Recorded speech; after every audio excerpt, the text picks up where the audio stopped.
जय हिंद प्यारे साथियों, कैसे हो आप सब। बिल्कुल मस्त होंगे। Unique study with Ajay YouTube channel पर आप सभी का बहुत बहुत स्वागत है। आज के इस वीडियो में हम बात करने वाले हैं, जैसा कि आप थंबनेल पर लिखा हुआ देख रहे हो कि एनटीए ने किया फ्रॉड अलर्ट। यह बिल्कुल रियलिटी है। दिसंबर 2022 का जो रिजल्ट आया, इस रिजल्ट में एनटीए ने हम लोगों के साथ बहुत बड़ा फ्रॉड किया है। बहुत सारे लोगों को तो अभी तक नहीं पता होगा कि फ्रॉड किस मामले में हुआ है। कुछ लोगों को पता चल चुका होगा, लेकिन अभी तक उन्होंने किसी तरीके का कोई एक्शन नहीं लिया। तो यहाँ पर मैं बताने वाला हूँ प्यारे साथियों कि एनटीए ने हमारे साथ किस तरीके का फ्रॉड किया है। लेकिन उससे पहले मैं आपको एक बहुत ही प्यारी सी बात बता देता हूँ प्यारे साथियों। मैं अजय शर्मा, मेरा ज्योग्राफी से लगातार 3 बार जेआरएफ क्वालिफाई है और मैं पिछले 2 साल से इसी चैनल के ऊपर नेट का फर्स्ट पेपर और ज्योग्राफी का पेड बैच चलाता हूँ।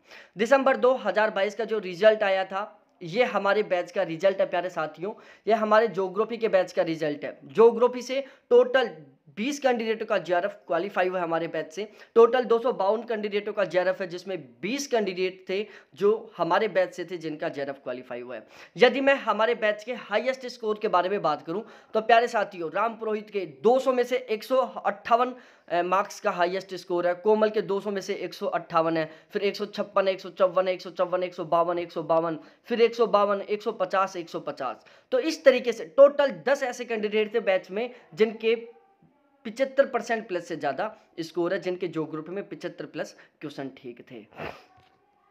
टोटल 20 कैंडिडेटों का जेआरएफ क्वालिफाई हुआ था। लेकिन जो मेरा सपना था ओवरऑल कि भाई कम से कम बैच में 5 ऐसे कैंडिडेट हो जिनके 80 प्लस क्वेश्चन ठीक हो, वो अब की बार भी पूरा नहीं हो पाया। लेकिन जून 2023 में हम 100%, मेरा जो ये टारगेट है 80 प्लस क्वेश्चन ठीक करने का, उसको हम 100% पूरा करके रहेंगे। और ज्योग्राफी में 80 प्लस क्वेश्चन ठीक करने के लिए जो भी बेस्ट कंटेंट होने वाला है, सारा सब कुछ मैं आपको प्रोवाइड करवाऊंगा। प्यारे साथियों, ज्योग्राफी का नया बैच शुरू हो चुका है जून 2023 के लिए। यदि आपका सपना है जेआरएफ क्वालिफाई करना तो आप बैच ज्वाइन कर सकते हैं। इसके अलावा यदि आप ज्योग्राफी के अलावा किसी अदर सब्जेक्ट से हैं तो यह है हमारे फर्स्ट पेपर के बैच का रिजल्ट। दिसंबर 2022 के लिए हमारा फर्स्ट पेपर का बैच चला था, उसका रिजल्ट है। हमारे बैच में हाईएस्ट स्कोर था 88 नंबर का, फिर था 86, 86, 84, 84, 84, 82, 82, 82, 80, 80, 80, 80। तो इस तरीके से ये टोटल 13 कैंडिडेट हैं जिनके 40 प्लस क्वेश्चन ठीक थे हमारे बैच से। बाकी 78 मार्क्स वाले 11 कैंडिडेट थे, 76 मार्क्स वाले 17 कैंडिडेट है, 74 मार्क्स वाले 22 कैंडिडेट है, 72 मार्क्स वाले 39 कैंडिडेट है और 70 मार्क्स लाने वाले 59 कैंडिडेट है। तो प्यारे साथियों, ये था हमारा फर्स्ट पेपर का बैच का रिजल्ट। ये हमारे फर्स्ट पेपर के बैच के टॉपर हैं। जून 2023 के लिए हमारा फर्स्ट पेपर का बैच शुरू हो चुका है। बिल्कुल जून 2023 में बहुत गजब के मार्क्स के साथ जेआरएफ क्वालिफाई करने के टारगेट से हमारा बैच की शुरुआत हुई है। तो आप चाहो तो हमारा बैच ले सकते हैं। अभी फीस में बहुत बड़ा ऑफर चल रहा है प्यारे साथियों। बैच लेने के बाद में आपको एक भी किताब खरीदने की जरूरत नहीं है। यदि आप केवल ज्योग्राफी का बैच लेते हो तो जून तक का चार्ज है 1800 रुपये, 2 दिन बाद 2100 हो जाएगा। दिसंबर तक के लिए 2200 रुपये, 2 दिन बाद 2700 रुपये हो जाएगा। यदि आप असिस्टेंट प्रोफेसर के लिए लेते हो तो चार्ज है 3500 रुपये। इसके अलावा यदि आप फर्स्ट पेपर ज्योग्राफी दोनों का लेते हो तो फिलहाल में 2700 रुपये, 2 दिन बाद 3500 हो जाएगा। दिसंबर तक के लिए दोनों का फिलहाल में 3700 रुपये, 2 दिन बाद 5100 रुपये हो जाएगा। यदि आप फर्स्ट पेपर के लिए लेना चाहते हो तो फिलहाल में 1300 रुपये, जो कि 2 दिन बाद में 1700 रुपये हो जाएगा। और यदि आप फर्स्ट पेपर का दिसंबर तक के लिए लेते हो तो फिलहाल में 1700 रुपये चार्ज है, जो 2 दिन बाद 2100 रुपये हो जाएगा। तो अब हम सबसे मेन बात करते हैं हमारे टॉपिक पर कि एनटीए ने हमारे साथ फ्रॉड किस तरीके से किया है। ये मैं आपको समझाता हूँ प्यारे साथियों। ये हमारा रिजल्ट है और उस रिजल्ट को मैंने इस तरीके से कैलकुलेट किया है। आप रिजल्ट की पीडीएफ डाउनलोड कर सकते हो, वहाँ पर आपको पता चल जाएगा कि सब्जेक्ट वाइज किस सब्जेक्ट में कितने कैंडिडेटों का नेट क्वालिफाई किया है, कितने कैंडिडेटों का जेआरएफ क्वालिफाई किया है। तो जो मेन सब्जेक्ट है, बड़े बड़े सब्जेक्ट, उनको मैंने यहाँ पर लिख लिया। जैसे एजुकेशन में 2292 कैंडिडेटों का नेट क्वालिफाई हुआ है। पॉलिटिकल साइंस से 3915 कैंडिडेटों का नेट क्वालिफाई हुआ है। हिस्ट्री से 3007 कैंडिडेटों का नेट क्वालिफाई है। कॉमर्स से 3385 कैंडिडेटों का नेट क्वालिफाई है। एजुकेशन से 2987 कैंडिडेटों का नेट क्वालिफाई है। हिंदी से 3817 कैंडिडेटों का नेट क्वालिफाई है। इंग्लिश से 2788 कैंडिडेटों का नेट क्वालिफाई है। और ज्योग्राफी का सब्जेक्ट से 2357 कैंडिडेटों का नेट क्वालिफाई है। अब यदि मैं जेआरएफ की बात करूं इन्हीं सब्जेक्टों में, तो इकोनॉमिक्स से 227 कैंडिडेटों का जेआरएफ था। पॉलिटिकल साइंस से 429 कैंडिडेटों का जेआरएफ क्वालिफाई था। हिस्ट्री से 309 कैंडिडेटों का जेआरएफ है। कॉमर्स से 325 कैंडिडेटों का जेआरएफ है। एजुकेशन से 237 कैंडिडेटों का जेआरएफ है। हिंदी से 398 कैंडिडेटों का जेआरएफ है। इंग्लिश से 259 कैंडिडेटों का जेआरएफ है और ज्योग्राफी से 252 कैंडिडेटों का जेआरएफ है। अब यहाँ पर मैंने लिख रखा है ये परसेंट रेशियो। अब ये परसेंट रेशियो क्या है ये मैं आपको समझाता हूँ। देखो, सबसे पहले मैं आपको एक प्यारा सा रूल बता दूं प्यारे साथियों। यूजीसी का रूल है कि जितने कैंडिडेट एग्जाम सेंटर पर बैठेंगे, जितने कैंडिडेट एग्जाम देंगे, उसके टॉप 1% कैंडिडेटों का तो जेआरएफ क्वालिफाई किया जाएगा और टॉप 6% कैंडिडेटों का नेट क्वालिफाई किया जाएगा।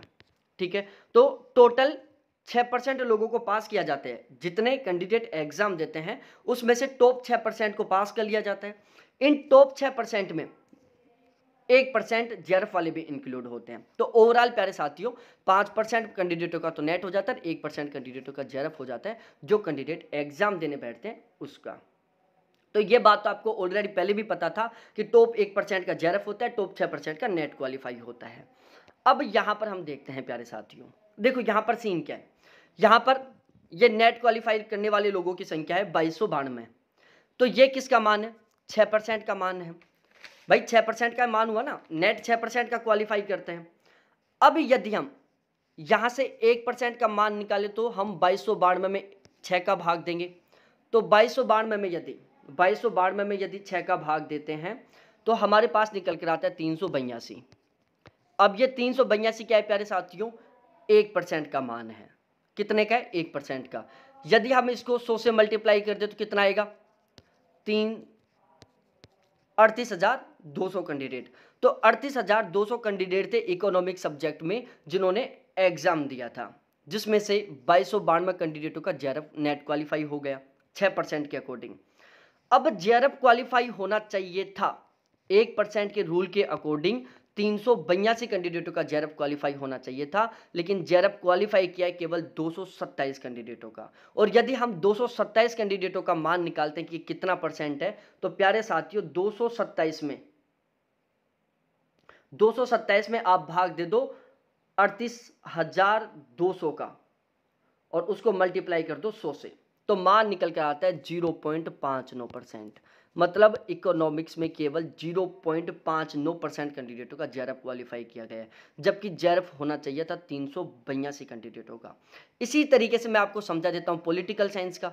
अब देखो, हिस्ट्री ले लेते हैं, पॉलिटिकल साइंस को छोड़ते हैं, हिस्ट्री लेते हैं। हिस्ट्री में नेट क्वालिफाई किया है 3007 कैंडिडेटों का। तो ये 3007 है जो कितना परसेंट का मान है? 6% का मान है। यदि हम 3007 में 6 का भाग देते हैं तो हमारे पास 1% की वैल्यू आ जाएगी। हम भाग देकर देखते हैं। इसमें हमने 6 का भाग दिया तो निकल कर आया प्यारे साथियों 501। मतलब हिस्ट्री सब्जेक्ट में 501 कैंडिडेटों का जेआरएफ होना चाहिए था, लेकिन जेआरएफ कितने का हुआ है? 309 कैंडिडेटों का। यदि हम 309 का परसेंट निकालते हैं तो प्यारे साथियों आप 309 में भाग दे दो 501 का, मतलब 0.61% कैंडिडेटों का जेआरएफ क्वालिफाई हुआ है, जबकि होना चाहिए कितना का? 501 का। तो इसी तरीके से इकोनॉमिक्स में, पॉलिटिकल साइंस में, हिस्ट्री में, कॉमर्स में, एजुकेशन में, हिंदी में, इंग्लिश में, ज्योग्राफी में, इन सभी सब्जेक्टों में एनटीए ने हम सभी के साथ फ्रॉड किया है भाई। ज्योग्राफी में 0.64% कैंडिडेटों का जेआरएफ क्वालिफाई हुआ है, मात्र 252 कैंडिडेटों का। और यूजीसी के रूल के अकॉर्डिंग कितने का होना चाहिए था? 2357 में हम भाग देते हैं 6 का, वैल्यू निकल कर आई 392। मतलब 392 कैंडिडेटों का जेआरएफ क्वालिफाई होना चाहिए था, लेकिन जेआरएफ क्वालिफाई किया है केवल 252 का। हम 252 का परसेंट निकाल लेते हैं, 252 में भाग दे दो प्यारे साथियों 392, मतलब 0.64% कैंडिडेटों का जेआरएफ क्वालिफाई किया है, जबकि होना चाहिए था 392 कैंडिडेटों का। इसी तरीके से आप इंग्लिश में देख सकते हो 0.55% है, हिंदी में 0.62% है, एजुकेशन में 0.47% है, कॉमर्स में 0.57% है, और हिस्ट्री में 0.61% है, पॉलिटिकल साइंस में 0.65% है, इकोनॉमिक्स में 0.59% है। ये था अब की बार एनटीए का रिजल्ट कि मात्र इतने परसेंट कैंडिडेटों का जेआरएफ क्वालिफाई किया है, जबकि एनटीए को करना चाहिए था पूरे 1% कैंडिडेटों का जेआरएफ क्वालिफाई। तो प्यारे साथियों, ये एनटीए ने हम सभी स्टूडेंटों के साथ क्या किया है, फ्रॉड किया है। अब इसके खिलाफ हमें कुछ ना कुछ तो एक्शन लेना ही चाहिए भाई। अब की बार इसका हमें समाधान या फायदा ना मिले, लेकिन जो आगे जून 2023 में एग्जाम होने वाला है उसमें तो हमें नुकसान नहीं मिले ना। इससे पिछले वाला जो रिजल्ट हुआ था उसमें भी कुछ सब्जेक्टों में ऐसा ही हाल हुआ था। कुछ सब्जेक्टों में 2% कैंडिडेटों का जेआरएफ क्वालिफाई किया गया था, जबकि कुछ सब्जेक्टों में मात्र 0.4% कैंडिडेटों का जेआरएफ क्वालिफाई हुआ था। तो प्यारे साथियों, ये था एनटीए ने हमारे साथ जो फ्रॉड किया है वो। अब आपके ऊपर डिपेंड करता है कि आप अलर्ट रहते हो या फिर इसे ऐसे कैसे सहन करते रहते हो, क्योंकि पिछली बार भी एनटीए ने हमारे साथ इसी तरीके से फ्रॉड किया, फिर अब की बार भी कर दिया, हो सकता है कि फिर से अगली बार रिपीट करे। तो हमें अलर्ट होना चाहिए, हमें कुछ ना कुछ इस तरीके से करना चाहिए ताकि आगे इन फ्यूचर जून 2023 में जो एग्जाम हो रहा है उसमें हमारे साथ किसी तरीके का इस तरीके का स्कैम या फ्रॉड ना हो। तो ये है मेरे प्यारे साथियों मेरी सारी कहानी। बाकी यदि आप जून 2023 में जेआरएफ क्वालिफाई करना चाहते हो, जेआरएफ के टारगेट से आप तैयारी करना चाहते हो, तो फर्स्ट पेपर का ज्योग्राफी का नया बैच शुरू हो चुका है, आप बैच ज्वाइन कर सकते हैं। बहुत बहुत धन्यवाद आपको देखने के लिए। थैंक्स बाय मेरे प्यारे साथियों।